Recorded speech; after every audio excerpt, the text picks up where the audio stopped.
جنت میں آدم علیہ السلام کتنی مدت ٹھہرے؟ حضرت آدم علیہ السلام جنت میں رہائش پذیر رہے، ہوا وہ جنت آسمان میں ہو یا زمین میں، تو وہ اور ان کی بیوی وہاں ٹھہر کر بلا روک ٹوک اور وافر مقدار میں کھاتے پیتے رہے، اور جب ممنوع درخت سے وہ پھل کھا بیٹھے تو ان کا لباس بھی اتار لیا گیا اور زمین کی طرف اتار دیے گئے۔ اس اترنے کے متعلق بھی اختلاف گزر چکا۔ اب اس بارے میں بھی اختلاف ہے کہ آدم علیہ السلام کتنی دیر جنت میں ٹھہرے۔ بعض نے کہا ہے کہ دنیا کے دنوں میں سے ایک دن کا کچھ حصہ ٹھہرے ہیں۔ مسلم کی مرفوعاً روایت ابو ہریرہ رضی اللہ تعالیٰ عنہ سے کہ آدم علیہ السلام جمعہ کے اوقات میں سے آخری وقت میں پیدا ہوئے، اور مسلم کی ابو ہریرہ رضی اللہ تعالیٰ عنہ سے یہ روایت بھی گزر چکی ہے کہ آدم علیہ السلام جمعہ کے دن پیدا ہوئے اور اسی جمعہ کے دن جنت سے نکالے گئے۔ آدم علیہ السلام جس دن پیدا ہوئے اگر اسی دن نکالے گئے اور ان کی مقدار دنیا کے دنوں جیسی ہے تو نتیجہ یہ نکلتا ہے کہ وہ دنیا کے دن کا کچھ حصہ جنت میں مقیم رہے، اور یہ بات محل نظر ہے۔ اگر پیدائش کے دن کے سوا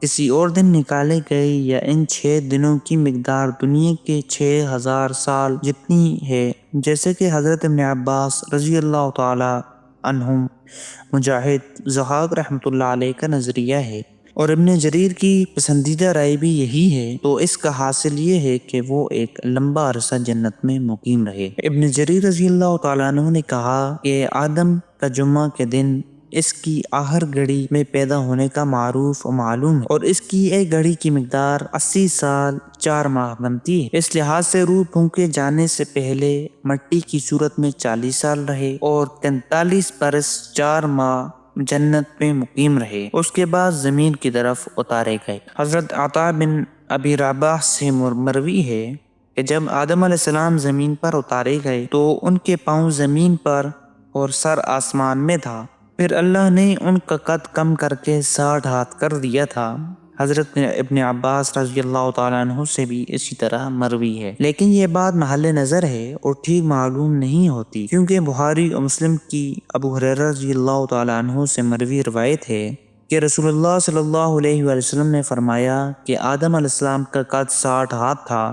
اس حدیث کا مقتضا یہ ہے کہ حضرت آدم علیہ السلام پیدائش کے وقت 60 ہاتھ سے زیادہ لمبے قد کے نہیں تھے، اور ان کی اولاد کے قد میں اب تک کمی ہو رہی ہے۔ ابن جریر رحمۃ اللہ علیہ نے حضرت ابن عباس رضی اللہ تعالیٰ عنہ کے واسطے سے بیان کیا ہے کہ اللہ تعالیٰ نے آدم علیہ السلام کو فرمایا کہ میرے عرش کے برابر زمین پر ایک قابل احترام و عزت کی جگہ ہے، وہاں میرا گھر تعمیر کر اور اس کا طواف کر جیسے کہ فرشتے میرے عرش کا طواف کرتے ہیں۔ بس اللہ نے ان کے ساتھ ایک فرشتہ بھیجا جس نے آدم علیہ السلام کو وہ جگہ دکھائی اور حج کا طریقہ سکھایا، اور بتایا کہ آدم کا اٹھایا گیا ایک ایک قدم اللہ تعالیٰ کے قرب کا درجہ بنے گا۔ اور انہی سے روایت ہے کہ زمین میں سب سے پہلے آدم علیہ السلام کو دنیا میں جو چیز کھانے کو ملی وہ یہ تھی کہ جبرائیل علیہ السلام ان کے پاس 7 دانے گندم کے لائے۔ آدم علیہ السلام نے پوچھا یہ کیا ہے؟